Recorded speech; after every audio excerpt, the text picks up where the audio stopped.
Hi Cancer, welcome to my channel. My name is Katie and today I'm going to be doing your reading for January 2020.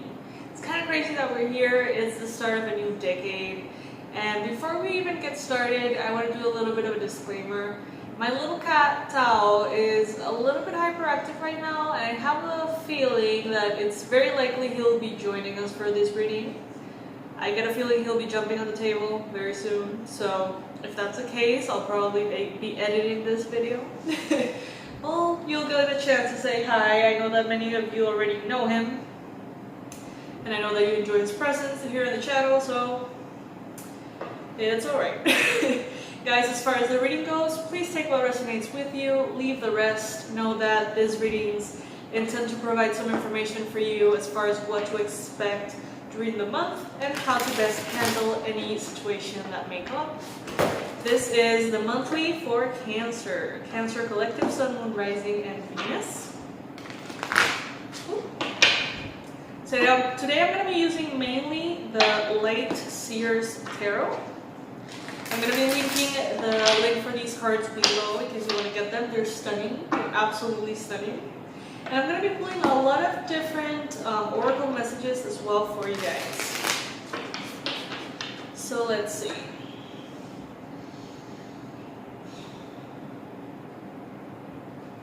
Know that I don't do reversals. So if you see me flipping the cards, don't freak out. Let's see.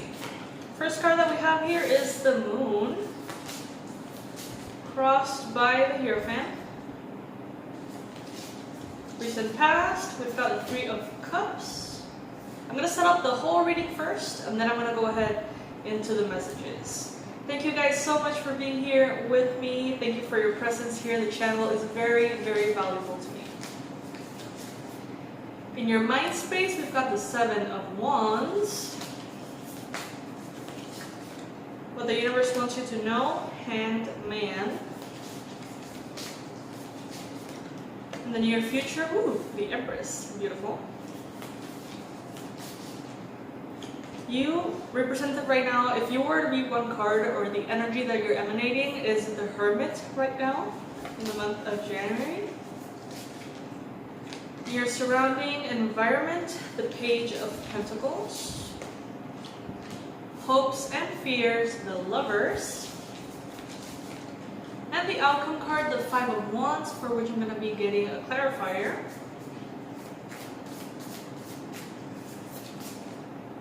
Which would be the Eight of Swords. Alright, okay. Let's see what additional messages we're going to be getting. Let's get a message for love. I know that this is taking a while, guys. Please be patient. I know it's going to be worth it. It is going to be worth it. In the meantime, just hang out with me. Okay, we got two messages here. Three messages here. Okay, for love. Right. Then we're going to get an affirmation for the month as a piece of advice. There's going to be so much more information for you guys than for the reading of Pisces. Sorry, Pisces. If you're a cross-watcher, I'm so sorry. You guys, I didn't pull any of these decks for the Pisces. I didn't even think of it. Okay, there goes our affirmation. Let's pull our animal, our Miracles Now card, and we start. Guys, I think I'm gonna stick, maybe, perhaps, to this new structure of the channel. Okay.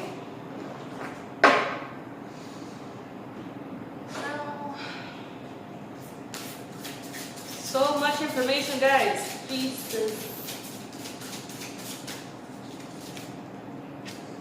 Okay. There's your money advice for the month. Alright, you ready? I know I am. Main situation, guys, you've got the Moon. So at the beginning of January, the main energy that you're going to be feeling as you start the month is a lot of healing, a lot of very deep-rooted movement, healing, deep-rooted fears getting triggered. A lot of very deep unconscious release happening. It could be triggered by the astrological alignments that are happening, the eclipses, and all of these beautiful transits that are happening right now.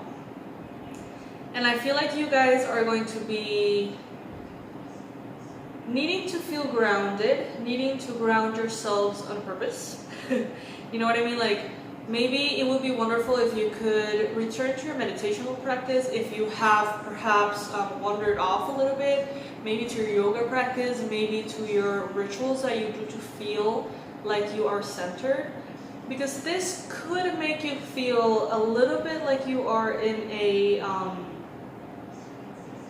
swirl, like you don't know necessarily where is up and where is down. You may feel a little bit emotional. This could also have been triggered for some of you guys by the holidays. Maybe, you know, family gatherings, family dinners, seeing people you haven't seen in a long time.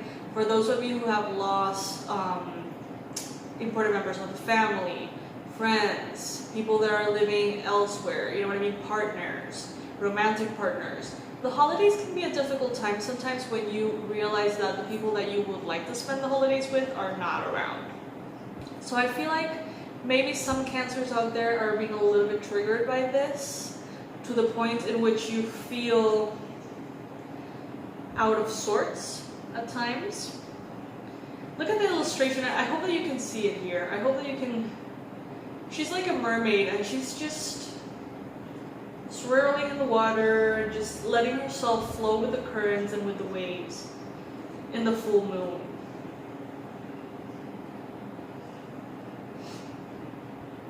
I feel like your mind is what's going to keep you grounded. Your mind is what's going to continue to tell you, Cancer, you need to get grounded. You need to come meditate. You need to focus on your habits. Continue to do the things you do on your daily basis to connect you back to reality. Because it almost feels like this Neptunian energy. Like you're going to be feeling very prone to escape from reality, to enter this kind of like mental fog, this lack of clarity, this very nebulous energy, I feel. And your mind is going to be in a good space though. Your inner voice is going to be like, no, Cancer, this is the beginning of the year. This is the beginning of the decade. We promised ourselves we were going to do this. We promised ourselves we were going to focus on whatever, you know, your new goals, your new habits, your new ways of doing things. So your mind is going to be taking a stand and guiding you through this process. Your energy is going to be a little bit all over the place. Your emotions are going to be strong, pulling you inwards. I see lots of water in this reading, tons of water, and people being like in all sorts of directions. So I see, look at this, look at how interesting this is. She's literally like turning in like a whole wheel, you know what I mean?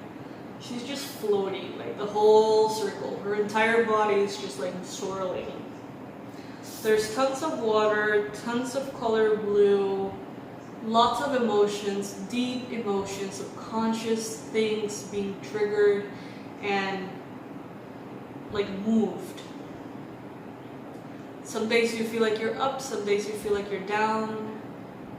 Some days you feel very sensitive and very deep. You're very connected to your magic, your intuition, the deep, deep waters within you.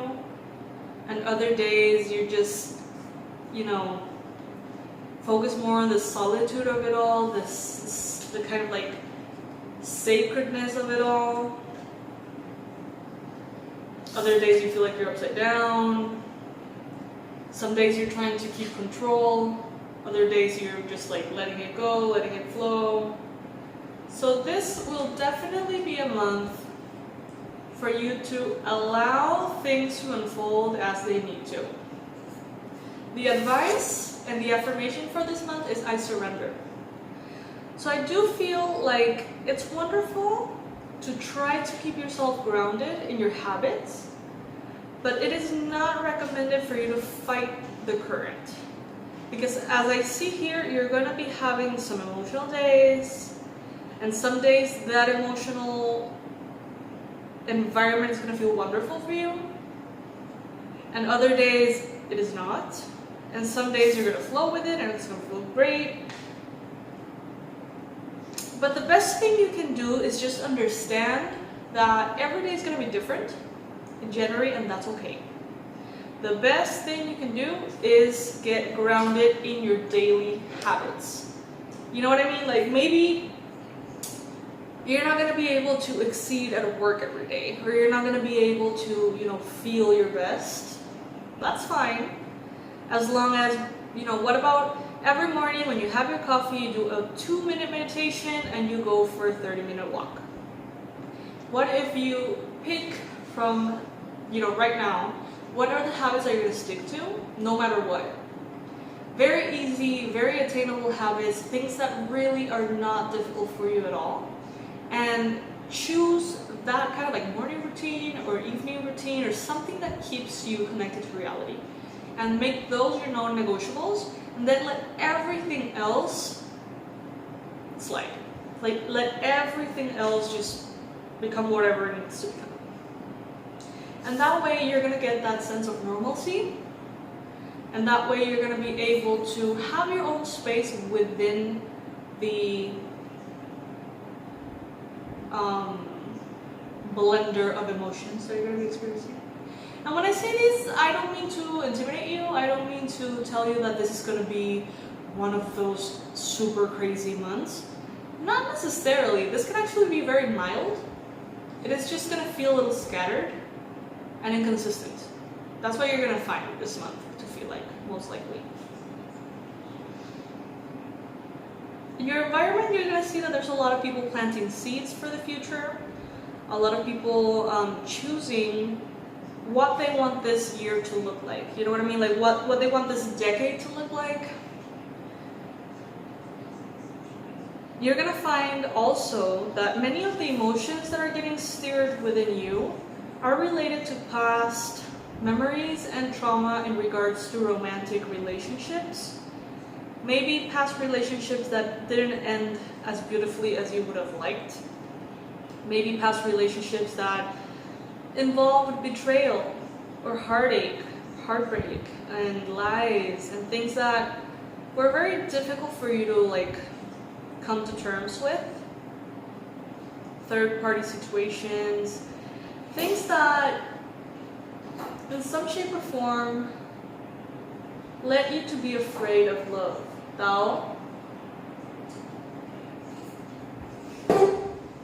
Sorry guys. My cat was very close to ruining something that I really like.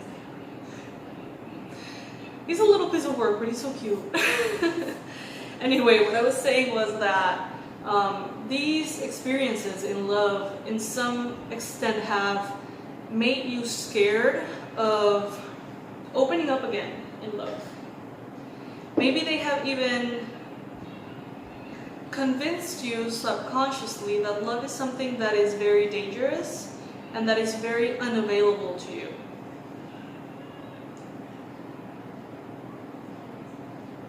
And the thing is, these are beliefs here with the Eight of Swords. These are beliefs that are very rooted within you. They are not deal breakers, meaning that if those were true, nobody would have success in love. So if you look at the evidence around, yes, there are risks when we let someone in. But if they weren't worth it, nobody would be in a romantic relationship. And if 90% of people choose to expose themselves to those risks, it's because it's worth it. You know what I mean? It is worth it. But these beliefs are so ingrained within you that they're probably going to keep you from opening up. This goes obviously for some of you guys, not for all. And I feel like the energy work that has been done here is to clear that up, allowing you to really enter this space where you're the Empress, where you allow all of this beauty and abundance and love and romance and connection to come in to your life. There's a deep clearing, deep healing that is taking place here for you. I'm going to go ahead and read the 3 messages that are coming up in the romance deck, the love deck. The first one is, the past is now behind you. Release it and embrace new possibilities. A new path is now available to you. Follow it with faith. Literally what I just said. Let there be closeness between you, but always give each other space. Love never claims, it simply allows and gives. That may go for some of you guys. If it resonates, take it. If it doesn't resonate, it's probably just not for you, okay? Let there be closeness between you, but always give each other space. Love never claims, it simply allows and gives. Third message here is, emotions are a natural and necessary part of life, but they also disturb your perception and cloud your vision, which is what I'm perceiving here. In order to see things clearly, you must let go of resentment.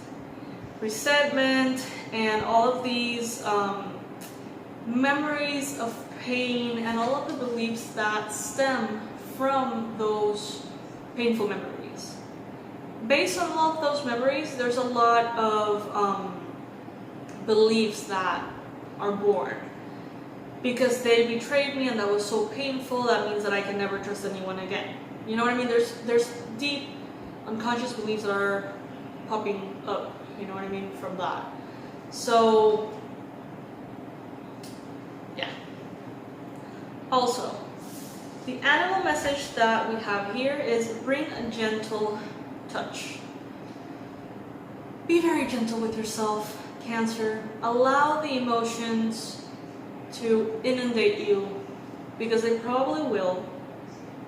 Don't be afraid. Don't try to eliminate emotions. Don't try to drown them. Don't try to numb them. Try to avoid numbing through different, methods. Try to avoid like heavily drinking or doing drugs or sleeping it off, or try to avoid things that will numb you, and try to feel them instead.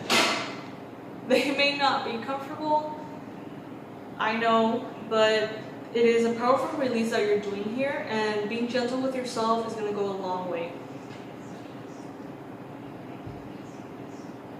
As far as money goes, the advice that is coming through for you from the Miracles Now deck by Gabrielle Bernstein, one of my beloved mentors, is when I respect my money respects me. So evaluate how you're spending. What are you investing on? How can you respect your money so it respects you?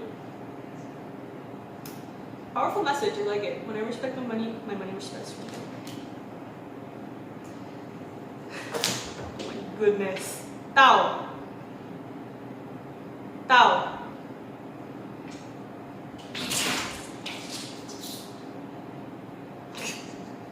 I kind of want to bring him to the camera so you can see him. It's just nuts.